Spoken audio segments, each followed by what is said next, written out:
Hello there. I started learning 3D when I was 12. I know, crazy. And it's so fun that it became a main art medium. I freaking love it, honestly. But the thing is that I keep hearing people say, Blender is so freaking hard. The learning curve is insanely steep. There are too many shortcuts. There are too many workspaces. The UI is confusing. I don't know what to do. And that it is pretty much... What? Did I miss something? Like, bruh, I don't remember it being that hard when I was 12. A kid. What the heck was I even doing at that age? So, based on what little I remember of my learning process, I present to you how I learned Blender as a literal kid and how you can too. By the way, I plan to make this a tutorial series. This is the first part, but eventually I will teach you how to make a full character. So, just that. I hope you enjoy. So, funny enough, I didn't actually start with a beginner tutorial series. At least not specifically that I remember of. I went straight into Dico's modeling for animation series, which actually taught me a lot about topology and edge flow. Okay, but what the heck is topology or edge flow? Don't worry too much, we'll get into that next episode. For now, we just need to open Blender and click on General or outside the startup box. From here, I assume you know the basics if you were already looking for other tutorial series. Wait, series?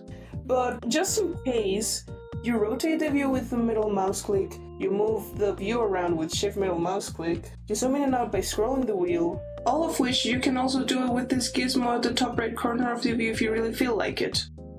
You gotta know, select with left click, options with right click, know the different interaction modes there are, delete with the delete key, X, or right click delete, select everything with A, etc, etc. Lots of stuff in here is already the stuff you're used to for other programs, so a lot of it is simple, a lot of it is more hard. More hard? Harder. If all that made sense, great. If not, don't worry too much about it, you will pick it up fast, because that is pretty basic stuff and stuff you will do many times over and over again, so you will pick it up, don't worry.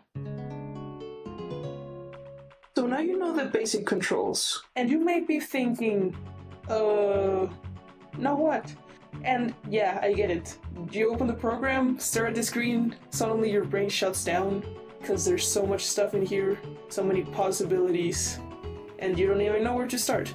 That's why I want to introduce you to a wonderful thing called a workflow.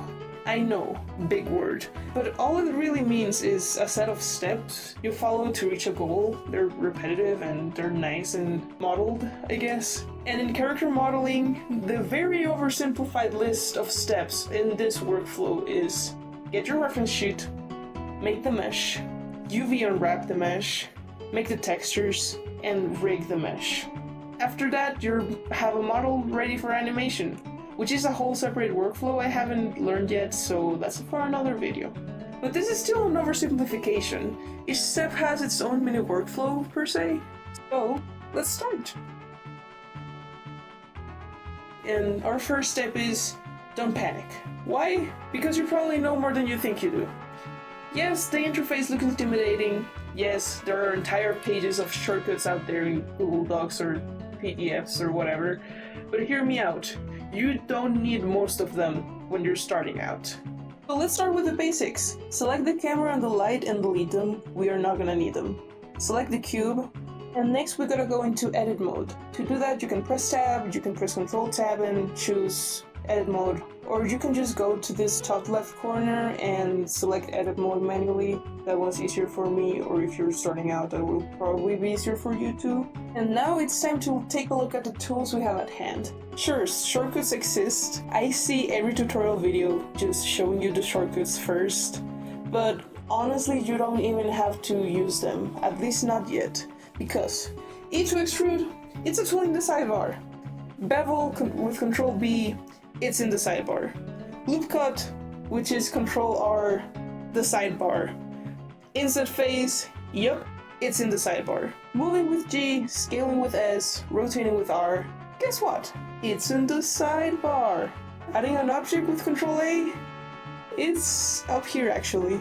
But you can still add a cube in the sidebar too, with this very freaking cool tool that also adds other shapes. Same thing with selection modes.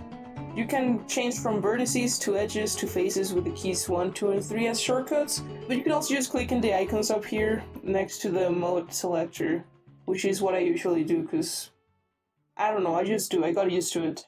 You want to toggle X-ray mode?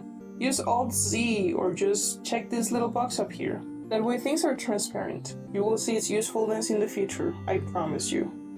Next step, mess around with the tools you have at hand. Bend this cube.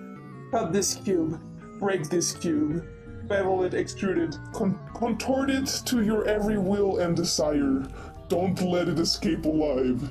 This is just to get familiar with the tools. No pressure, just experimentation. And now, I know I said you don't need to memorize every shortcut, but these 3, this will save your life, and I do mean it. The classic shift-click to select multiple things. Alt-click to select an edge loop, this one's very good. And then control-click to select an edge path from here to here or face path from here to here. This makes selecting things a lot easier, for many reasons. It would be also good to know that there are many tools hidden underneath the already existing tools. Anything that has this little arrow on the corner. That means that if you long-click it, we see other tools, just like in Photoshop, pretty much. And now this is the part where I gotta end the video, because if I did this whole thing in a single part, it would end up being literally half an hour long, and I honestly don't think that long of a video would be very good. So this is where we're gonna leave it for now. But once you have played around and gotten comfortable with the basic tools we have at hand, congratulations! You're ready to start making actual stuff, and not just whatever this became. So I really hope you enjoyed this video. If you had some fun, please like. And if you're looking up for other stuff I'll do in the future, you consider subscribing. If you want, you can check out this video on this side of the screen, which should be up soon. But for now, have a good day, night, or rest of your week. Goodbye.